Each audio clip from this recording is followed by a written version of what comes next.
Starts with us, but it also starts with having a meaningful, honest conversation about where we are and who we are. And that's one of the main reasons we wanted to invite Brother Michael to come and share with us this evening on white privilege. Not quite. Good evening to everyone. Okay, now how many educators do I have in the house tonight? How many former educators, current educators, or future educators? Raise your hands high. That's a lot of people. That's about 40–50% of the people in here. All right, so this is going to be awesome because I'm going to get a chance now to also hear from you, hear your experiences, and get your insights on what you've experienced in education. So I am a 20-year veteran in the field of education. I've taught for 13 years in rural communities. I taught in the city. Richmond City is where I taught for 4 years. I had a bunch of experience with different grade levels of kids, from 4th grade all the way up to high school kids, and so a great deal of experience. But one thing I've found to be true about education is that there are a couple of topics that educators try their best to avoid at all costs, and those are right behind me on the screen. If you're an educator and you think I just told you the truth, raise your hand. Okay, all right, well, a few people. All right, so in my time, I would say that race and culture have been two topics that we just try not to talk about. I've been to hundreds of conferences in my 20 years in Virginia, and sometimes even out of Virginia, and I hear code words a great deal. I hear our challenging kids. I'd hear our frequent flyers. I would hear our socio-economically challenged students. I would hear at risk. At the whole time, I knew they were talking about black kids because if you look at any gaps, you'll see black kids at the bottom. Academic, whether it be discipline, whether it be you're talking about the school to prison pipeline, you're talking about black kids. And so I would get frustrated at these conferences because I would never really hear what I wanted to hear so we could try to fix some of those problems. You see, and I understand. As I go through this presentation, you're going to see that this is a very complex issue to talk about. Race is, people stay away from race because it's complex and it's kind of uncomfortable. But tonight I'm going to go deeply inside of race and hopefully I will be able to give you some insight on race in the classroom today. Now, I'm using as my topic tonight an idiomatic expression called the elephant in the classroom. Now, if you're not familiar with that terminology, it's a metaphorical idiom that suggests that there's a looming issue that needs to be discussed. But because it's uncomfortable, unpopular to talk about, perhaps risky, some say it's even taboo, we choose to shove it in the corner and act as if it doesn't exist. But needless to say, that attitude does very little to quell many of the issues that we see in America's public schools today. I'm a firm believer in the fact that you cannot transform what you are not willing to engage. You cannot transform what you're not willing to engage. And so tonight, I want to engage the big pink elephant in the room, and hopefully through this engagement process, I will create a little small spark in your thoughts that will eventually transform or manifest into a transformation of thought. Okay? This year, September 2015, was the first year, last year, 14 was the first year that students of color, as you said, surpassed the number of white students in public schools. It's not that big yet, but it's grown, okay? The number this year, 2015, is there are 25 million 25.4 million students of color, and there are 24.7 million white students.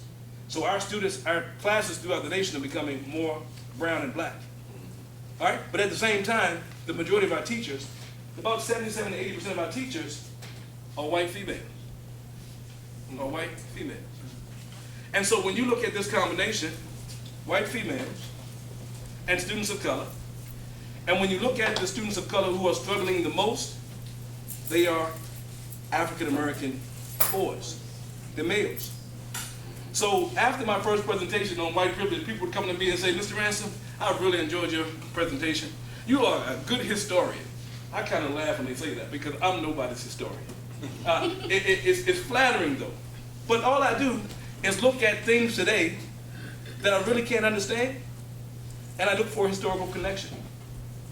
You see, what I see today is a manifestation of some historical activity. I have to believe that. Life is cyclical. It goes around. So when I see this combination, I say, why are there such issues with this combination? Well, I go back into history. And I discover that white females were taught, you're supposed to fear black males. You see, they're violent. They're not genetically or equal. I'm not saying this. This is history. They're intellectually inferior. So all this information has passed down throughout the years. You can't escape it. None of us can. The black male that's in the class, guess what? He got the same information. He understands that that white female is probably scared of him. He understands that it's a possibility that she could see him genetically unequal or intellectually inferior. He got the same history that she got. You see? And on top of that, he has his parents or his family members saying, don't you trust that white lady. Don't you trust her. You know, if you look at it too hard, you could perhaps end up in a situation where That's right. you are defying the laws of gravity against your will. Bring all this together, put it in the classroom, and say, now let teaching and learning take place. And ignore all the history with that combination. Not a very good idea. So, I'm going to create an elephant in this room tonight. Oh man, I can't wait to do this. I'm going to create, can I create one? Oh yeah. All right, picture this. There's a school with all black males teaching. All black males, about 40 of them. All right? Very qualified brothers, very qualified. All different shapes and sizes, fat, skinny, short, tall. Some have dreadlocks, some have braids, some have bald heads like me. Some are scrawny, some are muscular like me. Y'all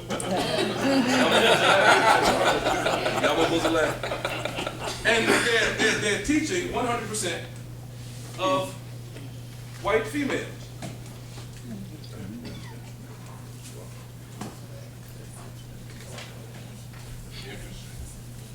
No, I didn't lose my train of thought. I'm just looking for elephants.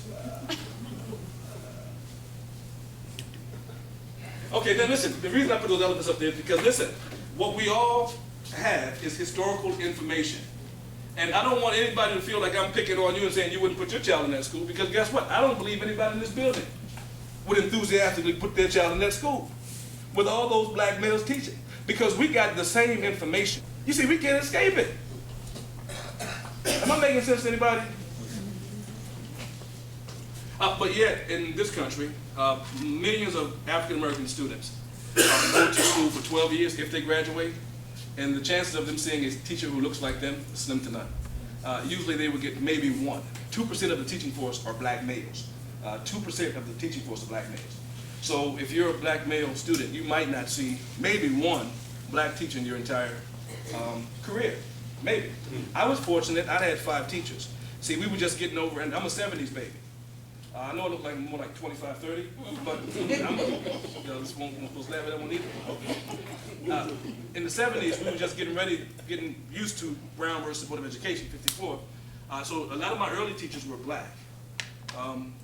So I got a good foundation with black teachers, and then I think I had, after 4th grade, I didn't see any more black teachers until 9th grade. One guy. And that was it. That was it. My whole career. Now, this is where it gets exciting. I have picked up a lot of things in my career, and what I really enjoy is teacher chatter. If you've been in education for some time, you've heard this. Now listen, these students are just so unmotivated. They don't seem to value education. They don't understand why I don't understand why they don't want to learn. I can't figure out how to control their bad behavior. They are so disrespectful and defiant. Their parents just don't push them to succeed. Who are they talking about? All of them. Okay, all right. I anticipated that answer, so I got an answer for that. She said all of them. This is funny. Could be talking about any group, but this is the thing. If you had $1,000 and you had to bet that last $1,000 on the group that they were talking about, where would you put that $1,000? Okay. Most people would say, you say poor. So we'll get to the socioeconomic too. But most people would say right now African American kids. If you say African American kids, if you heard this comment, who would say most African American? So if we're talking about America, you say African Americans.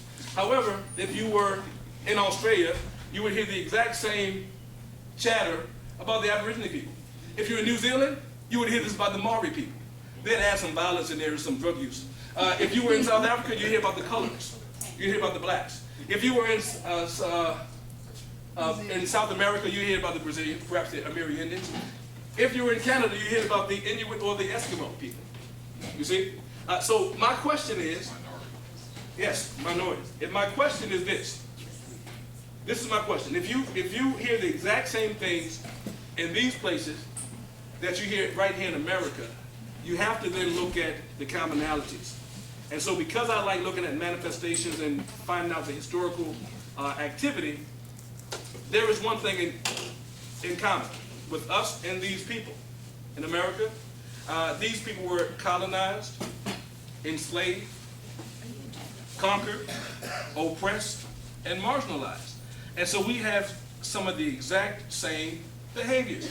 And they still live under the very system that oppressed them. So you have to come to one of the three things. Either people of color are intellectually inferior. You have to say that. Or you would have to say that people of color don't value education. Or you would have to say that perhaps the system of oppression operates in a manner that it will always maintain itself in its power and control. One of those three things you would have to say.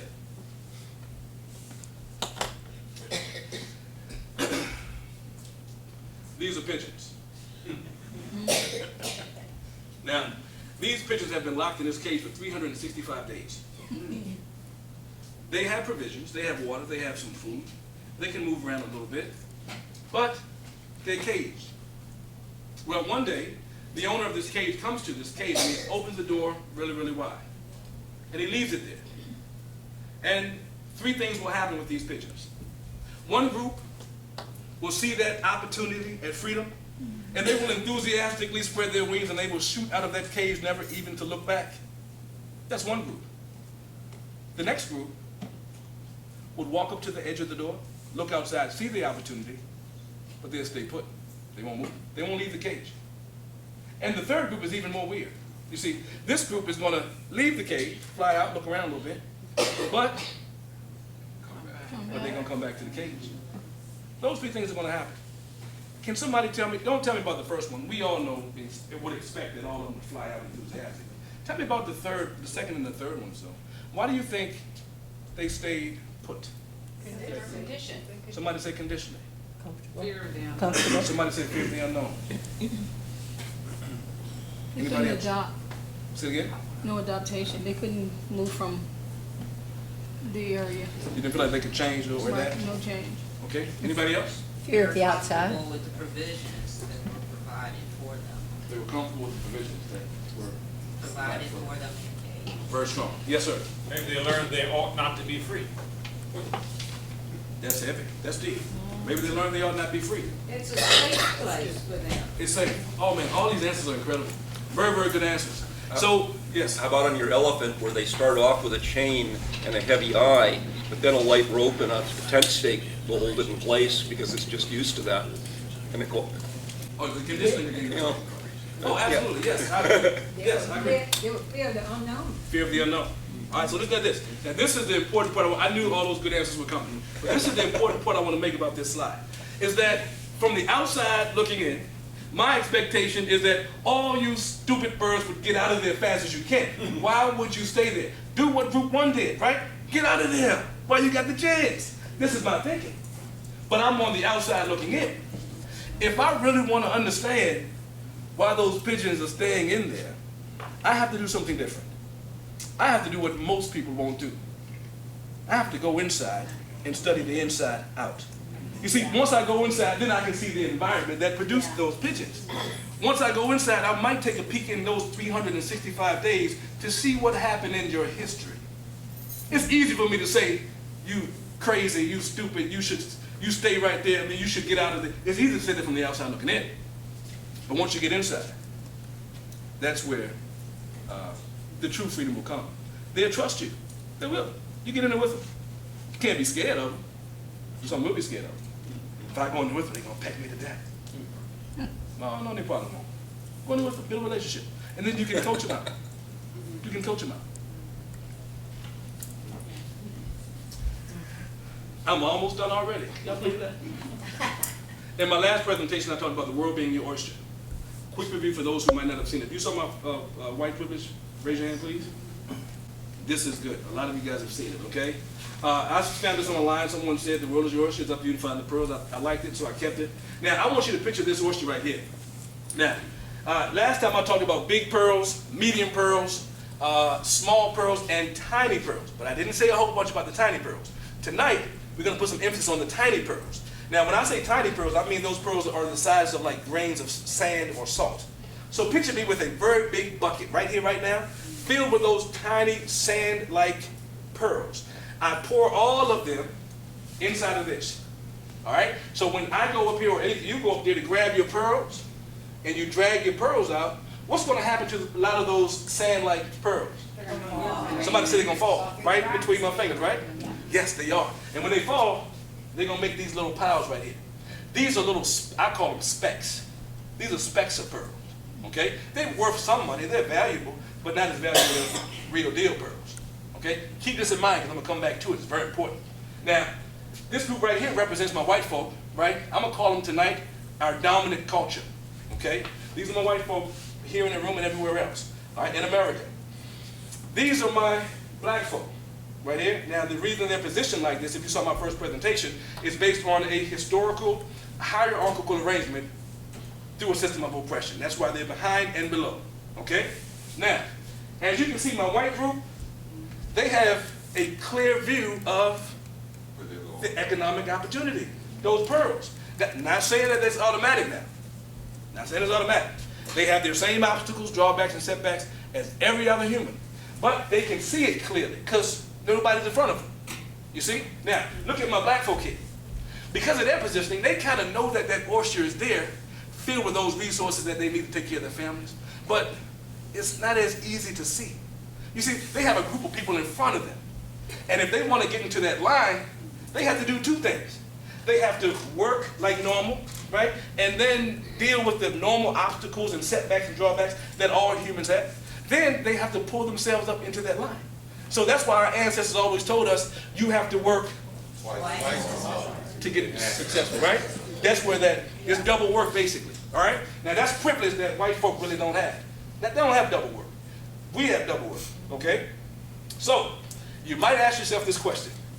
Mr. Ransome, are all these black folk the same? Absolute. I'm going to clear this thing up tonight, Reverend. We are not a monolithic people. No. No. We do not all think the same. We don't all speak the same. We don't all talk, behave the same, act the same. We don't all, this is going to surprise some people, we don't all look the same. Hey, but most importantly,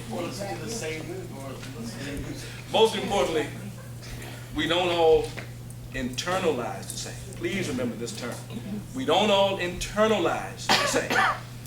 What am I saying when I say internalize?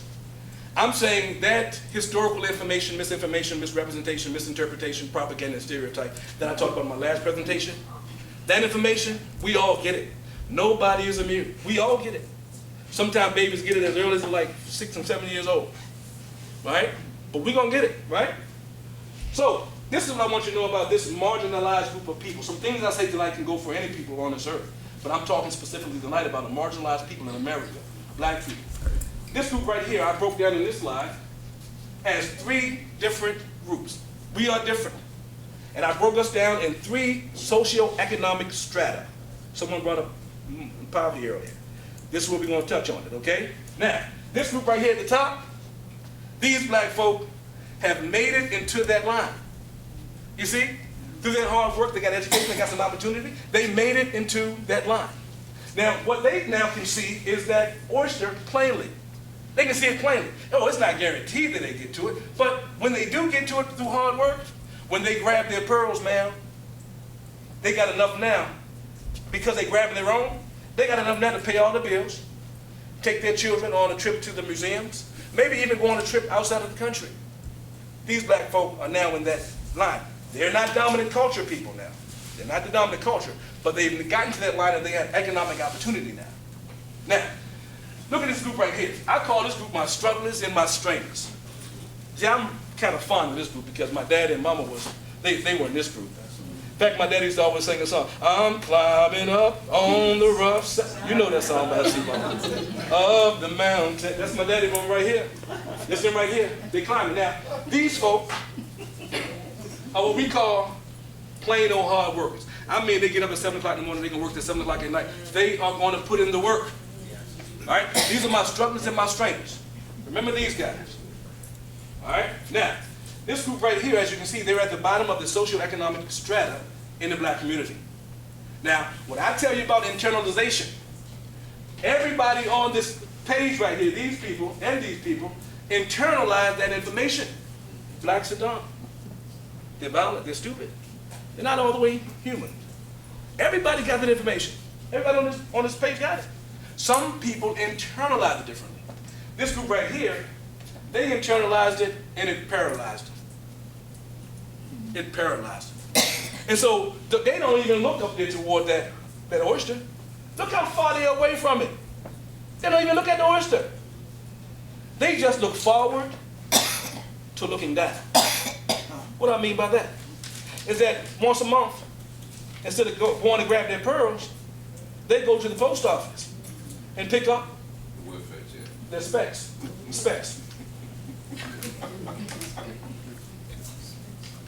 Now, it's also this group that you will hear say, and I'm going to be honest tonight, if you were honest as you were, I'm going to be honest too. This group right here, you will hear them say all kinds of things. You know what? I'm not trying to go to that horse. I'm not going up there because the minute I try, all the white man going to do is hold me down. You see, the minute I try to do something, what? The white man going to hold me right back. Yeah, you don't hear that from all black folk, because all black folk don't believe that. But you will hear that from this group right here. You see, this is what they're going to say. So they're going to have ample blame. So when I can't figure out something, I go back into history. And so, should I vilify these people and say they're crazy? They're terrible people? They drag on society? Should I say this? You see, I hear them say it on Fox News. See, I watch Fox News because every now and again I need my news fed balance.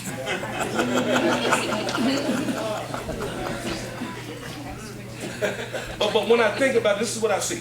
I see it as me going back through history, and I extract all the times when black people were about to make some political, social, and economic gains. And then I go through the same history, and I extract all the times that white people tried to stop that social, political, and economic gain.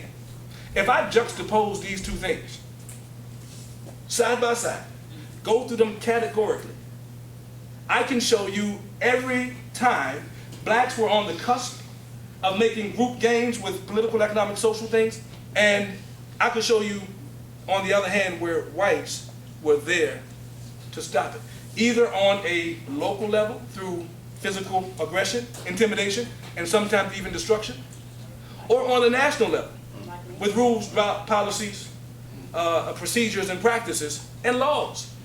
I can show you these things. So would I call these people crazy? No, I can't.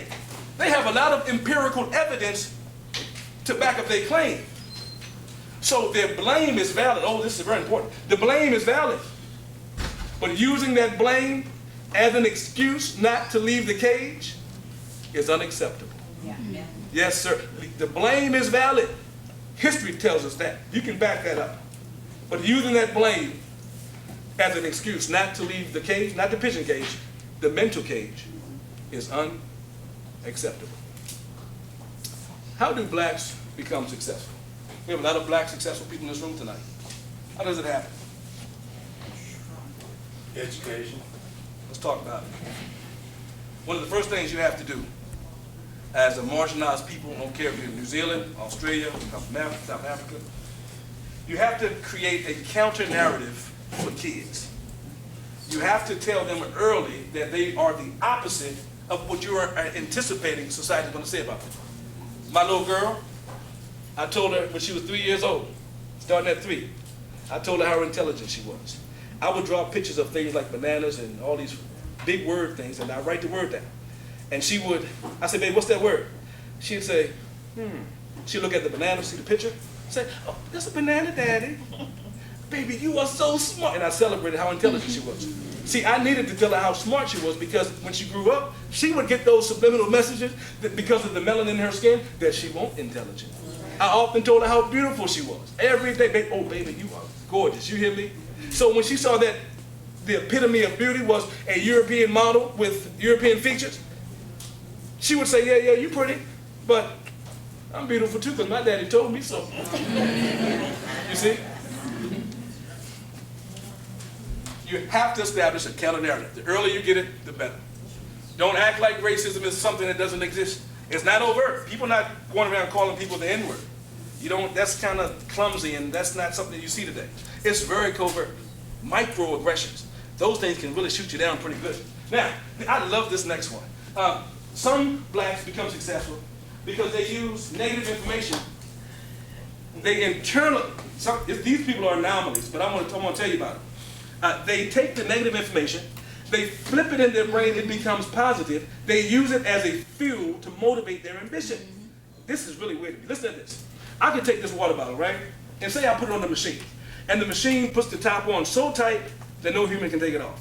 I do it right in front of you, ma'am. I say this machine is putting this top on here so tight you cannot take it off as a human. She's taking that negative information of me telling her she can't do something.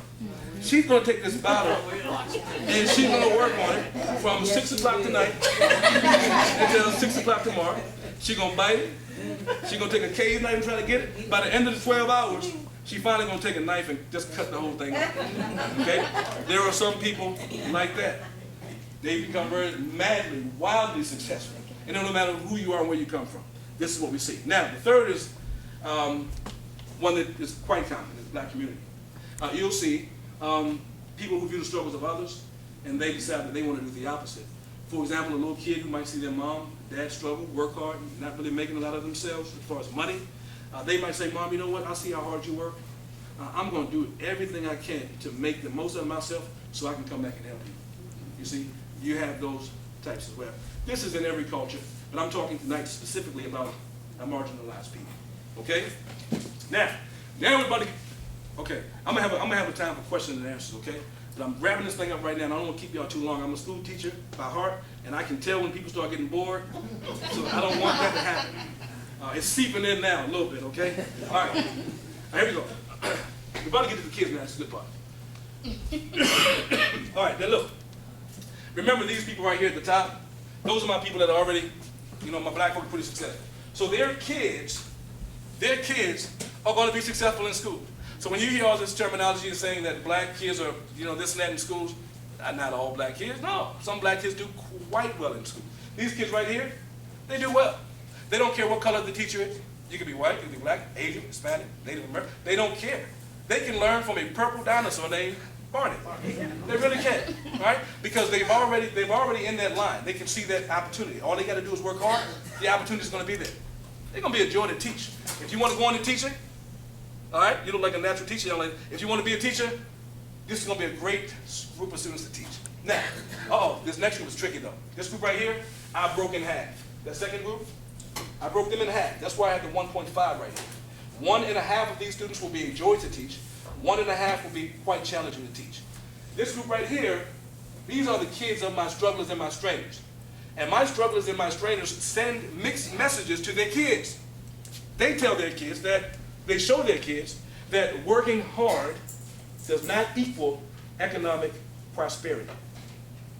You see, what I forgot to mention on my other slide was that the strugglers and strainers get pearls too, but they don't grab their own. They get their pearls from the people who grab their own. And so the people who grab their own don't give their biggest pearls away. They give their smaller pearls. And so the strugglers and strangers usually work very hard, but they don't have a whole bunch to show for it at the end of the month. And so the children see that and they equate that to hard work, not equaling economic prosperity. So when I get one of these kids in my school and I say, hey, listen, you need to read 8 passages on an SOL test and answer the questions to it. And those passages have to do with cocoons and butterflies, things that are not even relevant to them.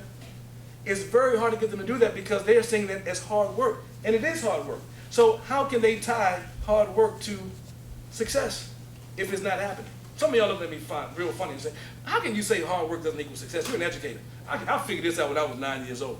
If hard work equaled economic prosperity, my parents would have been rich. How many of you have ever met a sharecropper who was down in Mississippi, picked 300 to 450 pounds of cotton a day, who was rich? Did he not work hard? Hard work doesn't equal economic opportunity. Hard work plus opportunity equals economic prosperity. The opportunity has to be there. I heard you say something about that. The opportunity has to be there. So this group right here is going to be tough to educate. They won't give you a lot of behavior problems because they don't want their mom taking off from work to come up to school to check on them. All right? But they're going to be tremendously unmotivated, these group right here. Now this group right here, they might do the opposite.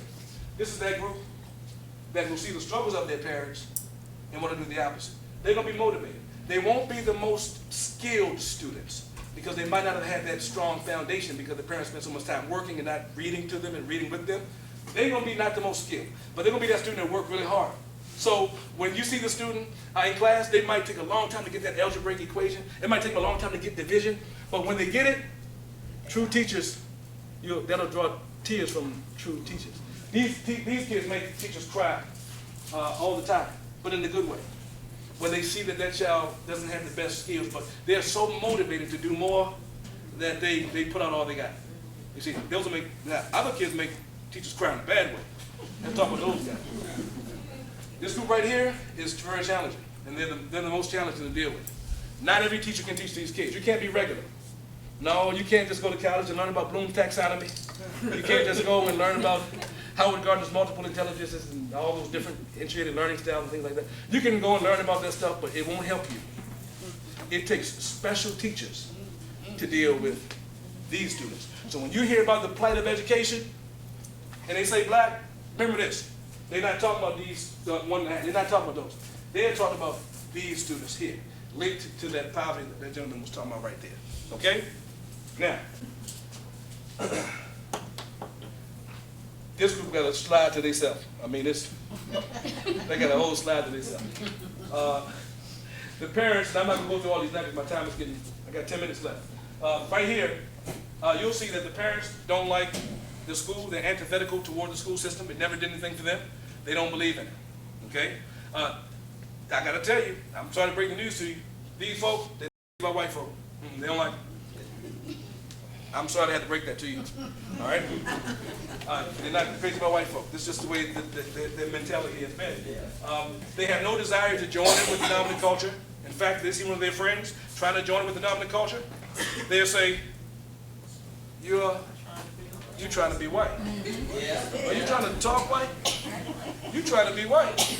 Now, that's not just John Osbow's study on little kids in school with the acting white phenomenon, which is a sociological term that I learned about in college.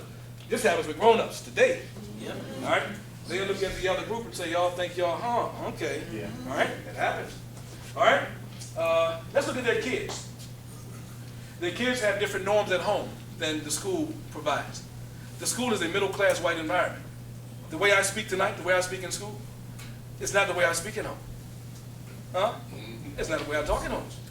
These children here speak non-standard English at home, but they come to school and speak the same non-standard English at school, you see. And that's just one example of how the home is kind of different from the school.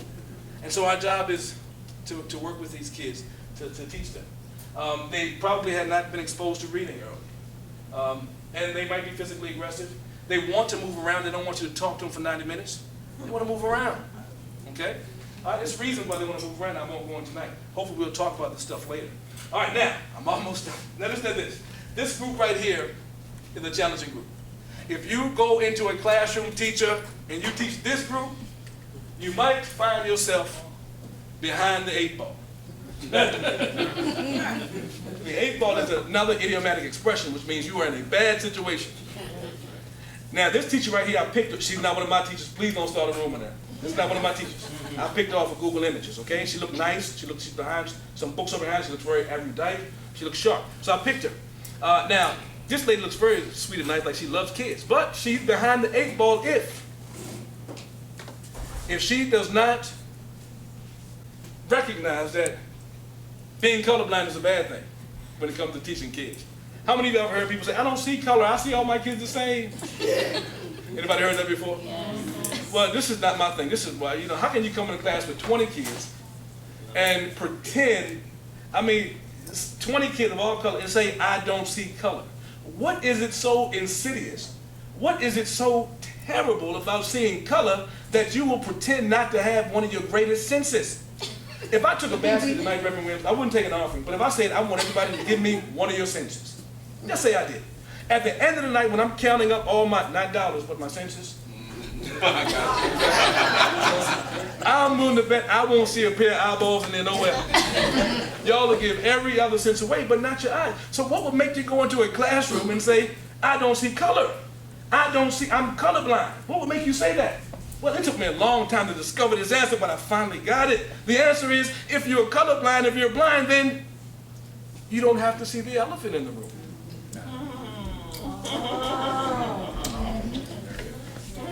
This young lady might be behind the 8 ball if she does not understand that racism is alive and well, covertly. It's institutionalized. She's going to be behind the 8 ball if she don't understand that. This teacher, she's going to be behind the 8 ball if she does not recognize that she represents the system that these children see as racist against them. Anybody see the Grammy Awards?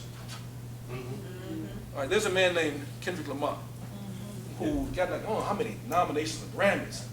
I halfway even understand what he's saying, but I did look at some of his lyrics, and he said one of his best songs. You know what I'm talking about? Black and the Bird. Black and the Bird. He says, "Y'all don't like us anyway." I remember that. And I'm saying, who's he talking about? Well, he's talking about the dominant culture, and millions of kids listening, they can relate to him. So it's many kids who don't think that the dominant culture don't like them anyway. That's what's happening. So when she comes in the classroom, she's behind that 8 ball, she doesn't even know it. She looks like the sweetest lady I've ever met, or haven't met, but she looks nice, right? But kids are going to see her a certain way at first. These kids here will. And the last but not least is that she might have personal biases lodged somewhere consciously, not subconsciously. I think everybody has subconscious bias, okay? Some will say it's a part of our cognitive schemata, if I may use big words. It's a part of our thinking diagram, okay, to be biased or prejudiced. All right? That's not a terrible thing all in itself. To see somebody and say, perhaps they could be, that's self-preservation. Okay? So conscious bias is the part that we need to really worry about. Now, I'm done here, but I want to say this last thing before I go. If you ever want to get those students, that bottom group students, right?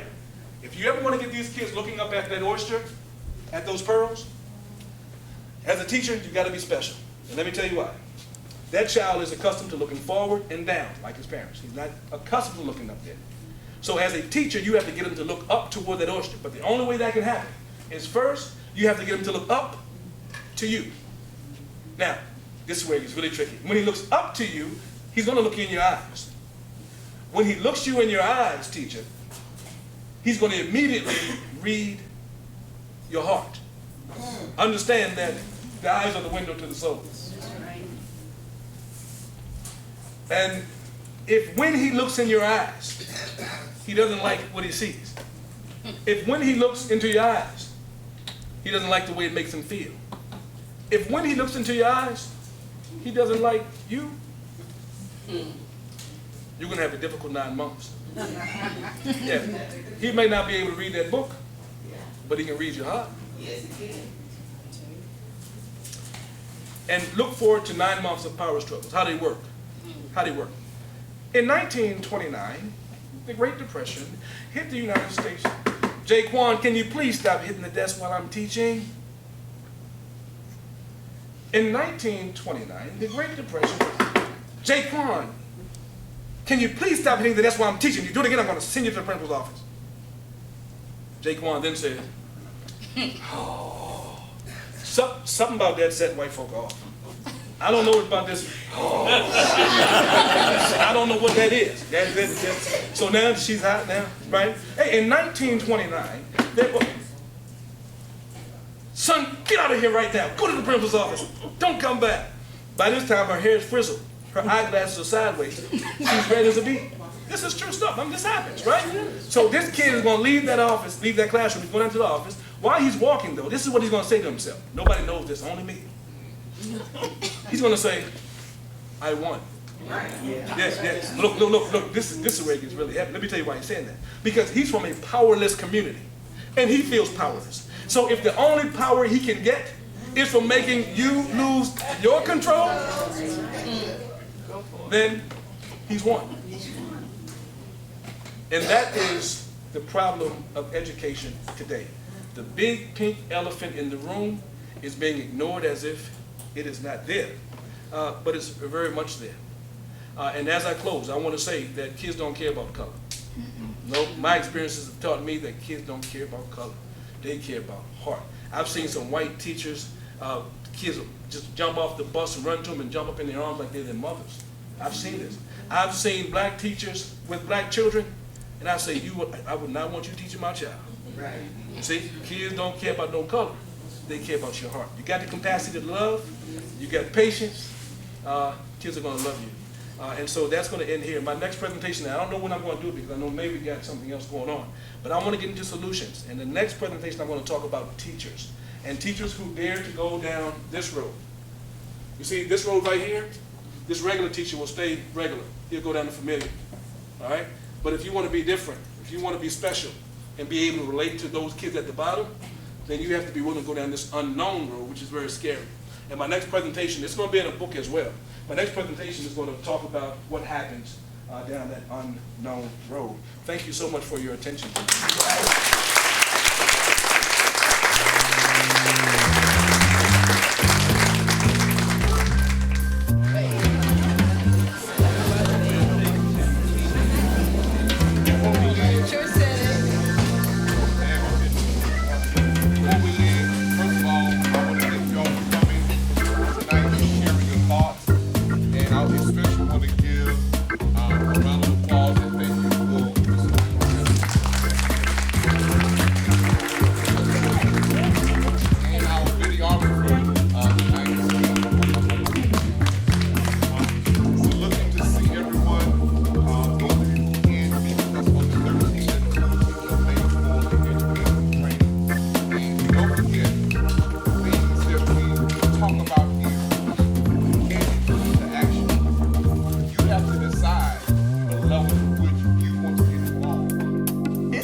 It's spirit. It's about people with like minds and desires that's going to make the difference. And I don't care what they said, there is a change coming because I done felt it right in here and other places as I go about mixing and mingling.